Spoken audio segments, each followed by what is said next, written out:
Hello, everyone, on this lovely Saturday night.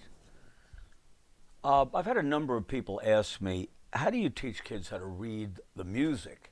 And it's really not the purpose of this broadcast or this PianoAt10 thing, but I will talk about it a little bit tonight because I do have a unique way of teaching that.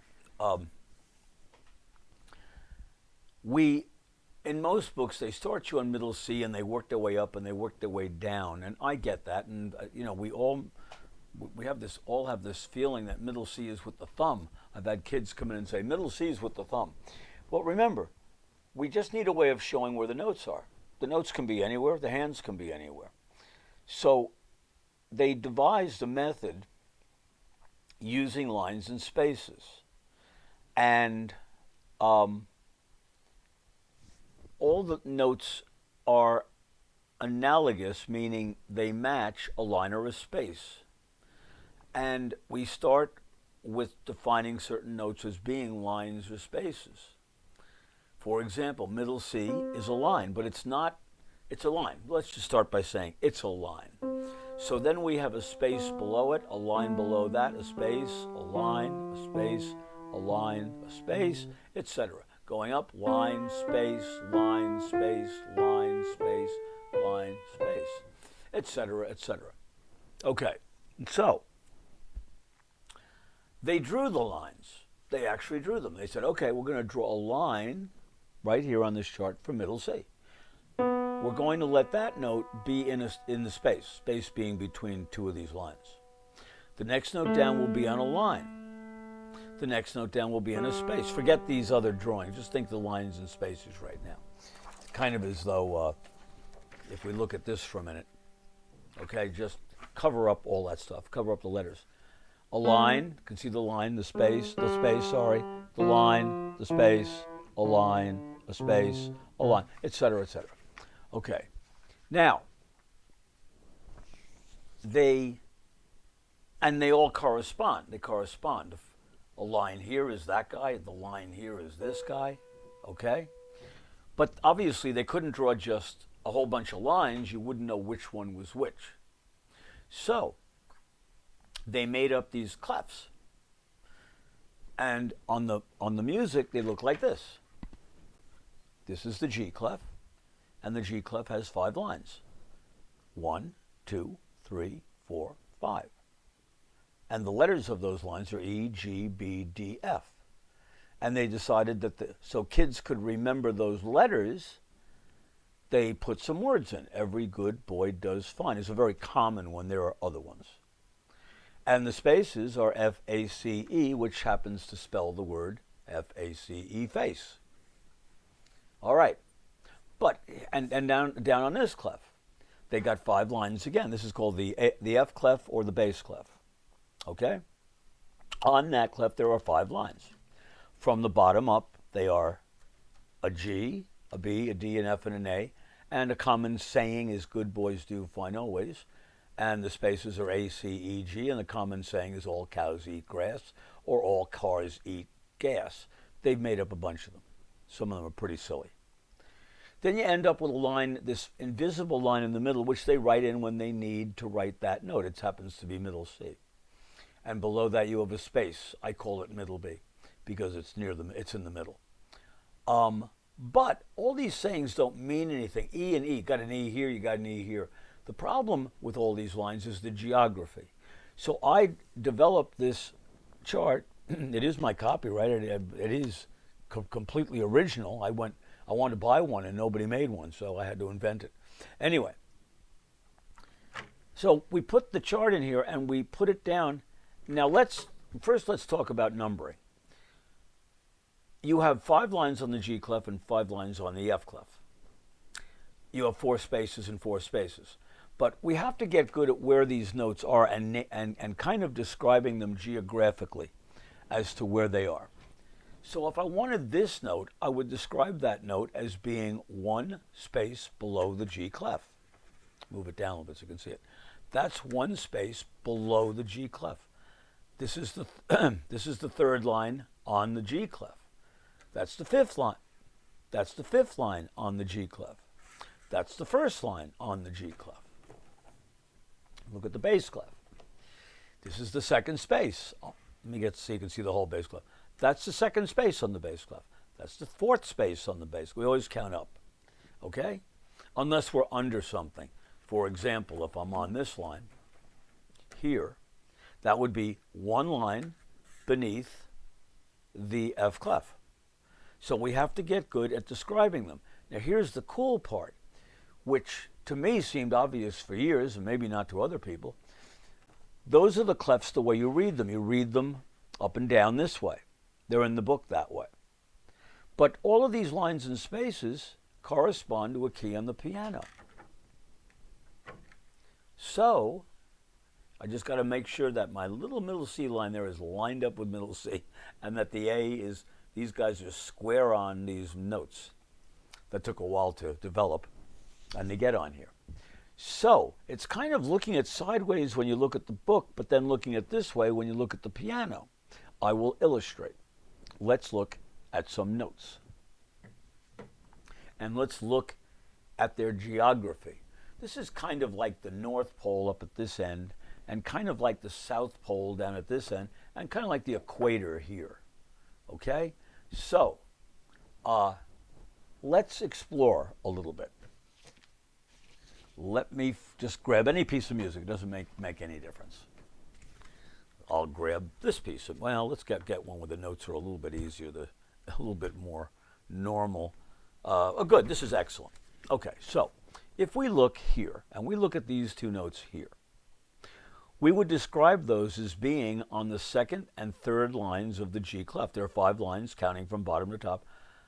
That would be that and that. Now, most kids would go, every good boy does fine. That'd be good boy. That's a G and a B. But then they make the mistake of going, okay, I'll play a G and a B. And they play that. Now, the problem is, let's look at it slightly different. Let's not look at it as good boys. Let's look at it as first line, second line, and third line. This is the second line and third line of the G clef. Well, there's our G clef. And our 5 lines are here. And the second and third lines are the good boy here. So it's important that it's not just a G and a B. It just tells us geographically where it is. We're just turning kind of sideways to find them. Once you know the notes, there they are. You play them. It's as simple as that. Let's look at this. This is the beginning of a melody. It starts on the 5th line, starts on the 4th line of the G clef. Hopefully you can all see. The 4th line is the D. Lines right up with it. Followed by the 3rd line and the 2nd space. Well, the 3rd line is the B. The 2nd space is the A. So right now we have, and that's what those first 3 notes are. Now we have, see the danger of giving the letter name? The letter name. You know how many? There are 8 A's on the piano, 8 B's, 7 E's. So you can't just go, it's an E. You have to define where it is. You have an E on the 3rd space of the F clef. You have an E on the 1st line of the G clef. And you have an E on the 4th space of the G clef. And you've got one on one line below the F clef. You can't see it. I moved out too far. Wait a minute. No, you can see it. You can just make it out right there, okay? There's that, the 1st line below the F clef. Zhung is right there. And that's an E. So anyway, let's get back to our tune. We then have the 3rd line, 4th line, 2nd line, and 2nd space. 3rd, 4th, 2nd line, and 2nd space. 3rd line, 4th line, 2nd line, and 2nd space. They happen to be B, D, G, A. Almost sounds like Jingle Bells. Okay? Anyway, but there they are. Now, what about the left hand down here? Man, I got a lot of notes to play down here at one time. I've got to play the 1st line of the F clef, the 3rd line of the F clef, and then the 5th line of the F clef, and the space above the F clef. So I'll repeat that playing the piano. The 1st line of the F clef, right here. The 3rd line of the F clef, 1, 2, 3, right here. The fifth line of the F clef, that would be here, the A, and the note right above the F clef, which is middle B, in that space. So the four notes I play at once are those four notes. Right there, you can see the first line, third line, fifth line, and the space right above the fifth line. I look at them the other way, so you don't get confused. First line, third line, fifth line. Oops, let's do it so you can see it. Here we are. There we are. First line, third line, fifth line, and the space above, middle B. It says it right there. We turn it sideways, line it up, get it proper. We don't want to do it wrong. First line, third line, fifth line, and the space above the clef. Letter-wise, they're G, D, A, and B. Okay? They just happen to all be played at the same time. Now, you probably know about sharps and flats and all the black keys. There are no black keys on the clefs. They're not there. We have to alter the note when a sharp or flat, or what we call an accidental, is used. So if I wanted G sharp and I wanted the fourth space of the F clef sharp, that would be the fourth space, and if I sharp it, I'm going to be here. They're not on the chart. You have to just know that. If we wanted to do the fifth line of the F clef flat, we would end up on the same note, because sharps and flats do that. You can have two names for a black key. But they're not on. They're not lines and spaces. They're altered lines and spaces. So, when kids, well, okay, how do we practice this? That's the next thing. The first thing we want to do is get rid of this chart. It's a crutch. I had double feelings about making this chart, but it gives me a chance to look at a kid and say, you played a D, but it was the wrong one, okay? You're up here on this one. It was supposed to be that one, because this one, it's a D, but more accurately, it's one space lower than the G clef. Or, interestingly enough, you could think of it as the second space above the bass clef, this clef. The bass clef and the G clef are not really one. We're putting them together because they cover a lot of keys. But sometimes, if you didn't have a G clef, and you want this note, well, we can't describe it by where the G clef is. We have to describe it according to the bass clef. So it would be the first, here's the first space above the clef.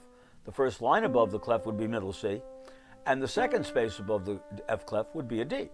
And we see it that way sometimes. Here, I'll show it to you. Right there. See that note? That would be described as, this is the important part of reading notes. Describe where they are. This one is written in reference to this lower clef. It has nothing to do with this clef. So it's not the first, it's not the top line, obviously. It's not the first space above. It's not the first line above. That is, it's the first space above. Okay, get it in closer so you can see it better. That's the first line above. That's the first space above. That's the second space above. So to duplicate that on our chart, we would have to go here and say it's the first space, first line, second space above this clef. And that's middle D. And when you lay this on the piano, your middle D is right here. So, it's sort of foolproof in a way, as long as you can describe where the note is. People have said to me, can you get these? I said, well, you can make your own, actually. Just get a couple of legal papers, put it up, put a piece of tape in the middle, draw the lines right where the line keys are, good boys do, fine always, and do that. Or I do sell these. I'll put the link for that. I've got about 80 of them, I think. But it is a crutch. I'm not big into. Students use them for a short while, but I ask them for them back. I say, next week you got to give that thing back to me. Okay, so how do they learn them? Well, I have them play the 5 lines and spaces as exercises. Very simple. You take a finger, use both hands, and everyday play, good boys do fine always, until you see these 5 lines all the time without the chart. Then all cows eat grass, or you might say first space, second space, third space, fourth space, F clef. First line, second line, third line, fourth line, fifth line, F clef. Same thing up here. First line, G clef. Second line, third line, fourth line, fifth line. You might use the saying. Saying is dangerous, though, because E is every, and that's an E. So you got to be careful. Every good boy does fine, and F-A-C-E. They do it enough, they start to relate to it that way. They start to see the G clef. They know the G clef is here. Okay? That's the G clef, those 9 notes. And they know the F clef is here after a while, these 9 notes. Now, the reason we call those other notes middle notes is not that they're in the middle. The middle of the piano is actually right there, the center of the keyboard. 44 keys on that side, 44 keys on that side. But we call this middle C and middle B and middle D because they kind of come between the clefs. The clefs are here. The bottom of the G clef is here and the top of the F clef is here. So you get these 3 notes not on the clef. One's on a space, a line, and a space. So I like to call them middle notes.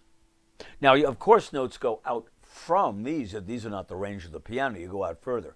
And what they start doing is adding these extra little lines on to continue the line, space, line, space, line, space, line. And we get to know those. 2 of the most easy ones to remember are the low, low C, which you can't see. Maybe I can swing it over. Or the low, low C, which is 2 lines below the F clef. And when you go to the other extreme, you got 2 lines above the G clef right here. And that happens to also be a C. High, high C, I call it. 1, 1, 2. Second line above. First line, second line. So I didn't write the letters on the chart, but we talk about that.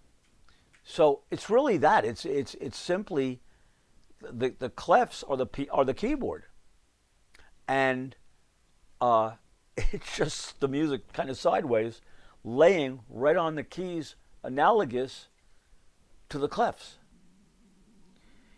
So if you can describe where a note is, all you got to do is look at the book, look at the music, and grab a note. You look at this and you say, well, that's all looks the same. Let's look at another one. Yeah, there's one with notes below the clef. I didn't want to actually do that. But you look at something like this right here. Okay, what is that? Let's describe it. You got your G and your F clef. And by the way, they're kind of spaced out more than they are on my chart. Because they are kind of separate. That note is on the first line of the G clef. That one's on the second line of the G clef. We look at our chart, kind of sideways this way. First line of the G clef, second line of the G clef, E and G. Right there. The fingering is separate. Depends on what, that would be a separate issue altogether. But it's these 2 notes. Simple as that. So, anyway, if you want to, I call this my Grandstaff. If you want to look at it online. I made a video that would probably help you understand it better, but you can make your own, to be honest with you. My Grandstaff. I did it about, how many years ago was it I actually copyrighted this? 2010. Okay, 10 years ago. Students have somewhat benefited from it. Some give it up too soon, and they still do the wrong octave. I'm going to play every good and good. Don't go there. They don't forget. They don't know the geography. It really is geographic. So anyway, I hope that helps a little bit on note reading. I'll put a link to my Grandstaff. It's actually mygrandstaff.com. I have a separate site for this device.